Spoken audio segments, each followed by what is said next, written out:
Phones are heating up in El Segundo, and the tone inside the building just snapped from routine to razor sharp. Did you catch it?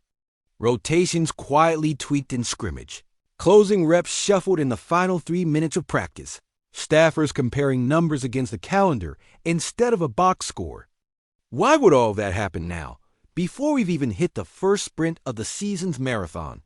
Unless something bigger than a preseason narrative is pressing at the door. If I told you the next few weeks could decide how the Lakers price a core guard for years and maybe whether that guard finishes this contract in purple and gold, would you stick with me until the picture is clear?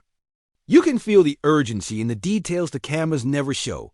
Language in meetings turning from if to when. Emphasis on late clock reads and a sudden obsession with the 2-for-1 at quarter's end. That's not random. That's what a franchise sounds like when present and future are colliding at the same intersection. And the margin for error is one possession wide. Here's my promise without spoiling the headline. Yet, we're going to map the money rules that actually matter, not the internet noise.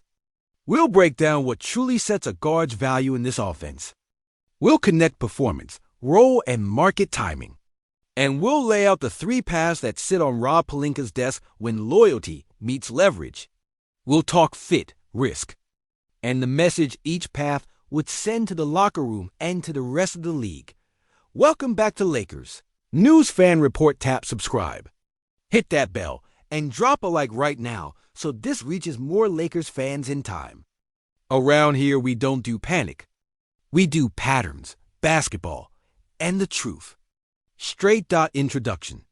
The Lakers that matter in April win on habits, not just highlights. Organized spacing, disciplined help at the nail, early offense when it's there, matchup hunting when it's not, and fourth quarter poise that travels into hostile gyms. You don't hold that together with slogans. You hold it together with a connector in the backcourt who can toggle from secondary creator to primary organizer on demand. Who can take pressure off LeBron's legs in January and give Anthony Davis predictable touches in his favorite pockets? When the game slows down, that connector is a guard who reads the floor like a veteran quarterback, keeps a live dribble under pressure, slips a pocket pass without telegraphing, throws the swing 3 on time, and gets you through the ugly 2 minutes when whistle chaos turns a game into a street fight. He's also the guy other teams have to guard honestly because he'll punish coverage with a floater, a free throw parade, or that slot cut that turns a dead possession into 2 points. It's why his playoff tape lives in coaches' meetings around the league. It's why his value keeps climbing. Now dash money. Extensions aren't about respect. They're about math and rules. For players who sign their current deals under a particular salary slot, the collective bargaining agreement caps how big an in-season extension can be. When a player significantly outperforms that number, the legal extension ceiling often sits well below what the open market will pay later. That isn't a front office lowball. It's structural. And when structure boxes you in, the choice becomes simple. Lock in early for security. Or hold the bet for later to capture true value. That choice is amplified in the West, where the second apron penalties turn every extra dollar into a roster decision with downstream consequences. Fewer tools at the deadline. Fewer ways to rebalance around LeBron and AD if injuries or matchups demand it. Overpaying the wrong slot hurts you twice today in flexibility, tomorrow in the playoffs. Underpaying a real closer risks losing the trust you can't buy back on a Thursday in March. This is the tightrope the Lakers are walking. And it's why routine suddenly feels like a negotiation. Zoom in on the human side. The guard knows his arc. Undrafted grinder to close in 5 adult. A guy who won possessions in real playoff moments and proved he can live next to 2 superstars without needing to dominate the ball. He hears the market whispers, counts the birthdays, and understands that free agency timing matters. The team, meanwhile, values the invisible work that keeps a week on schedule. Running great scout team looks, stabilizing second units, remembering the 2-for-1 without a sideline prompt. Those are not throwaway traits. They are the backbone of a professional season. All right, you waited for it, so here it is right on time. Paragraph 10 where we said the news would land. The update around league circles and inside cap table reality is this. Austin Reaves has declined extension concepts that sit below his projected open market value and is positioning himself to end his current Lakers contract at the first viable window rather than extend under today's limits, keeping full optionality to seek a new deal at true market price. Read that plainly. Unless the sides bridge the gap when rules allow, the path where Reaves finishes this contract in Los Angeles narrows, and the exit scenario is officially on the board.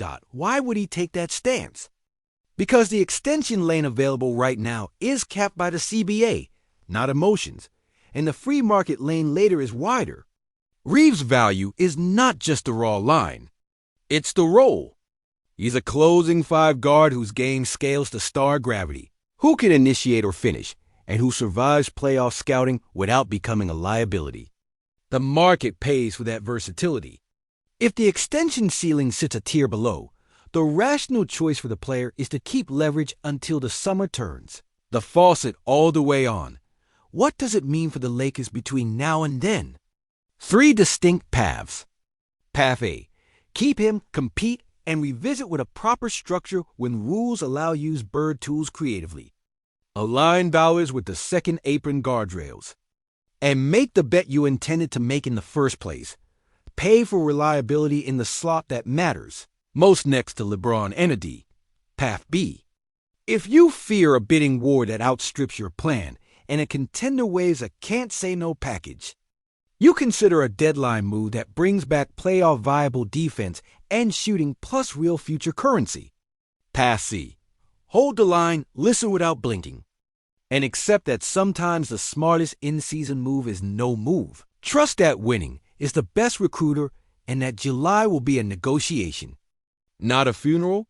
Basketball fit remains the strongest argument to keep him.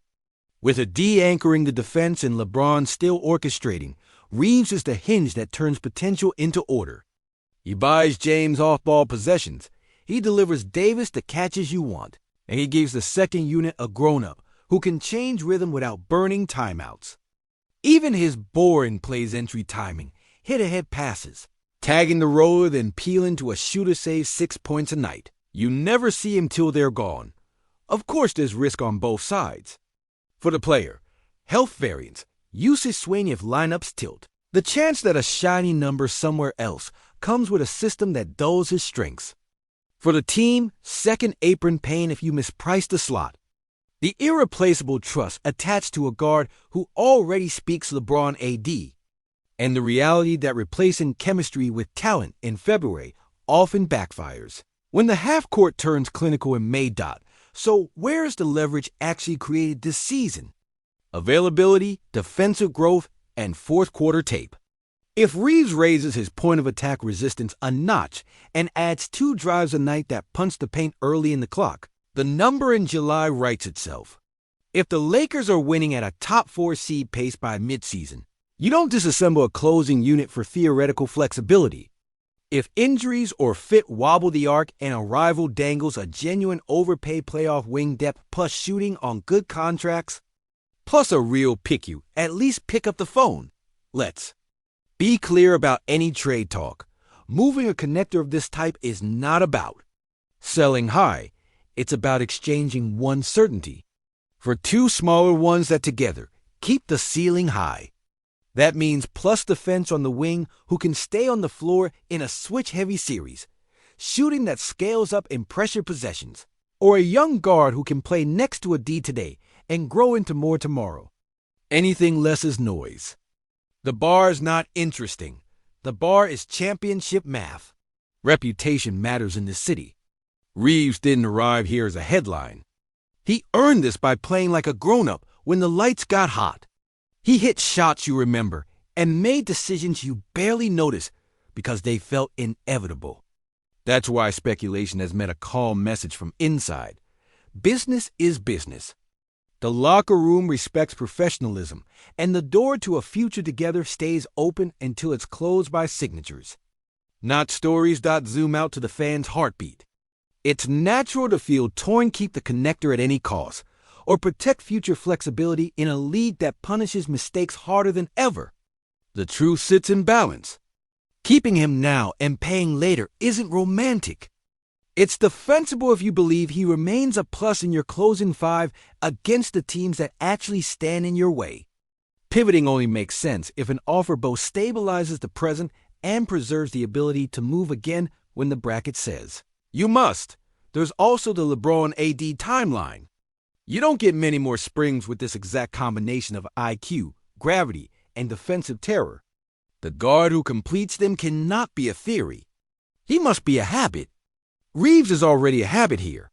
Replacing him is a multi-month project.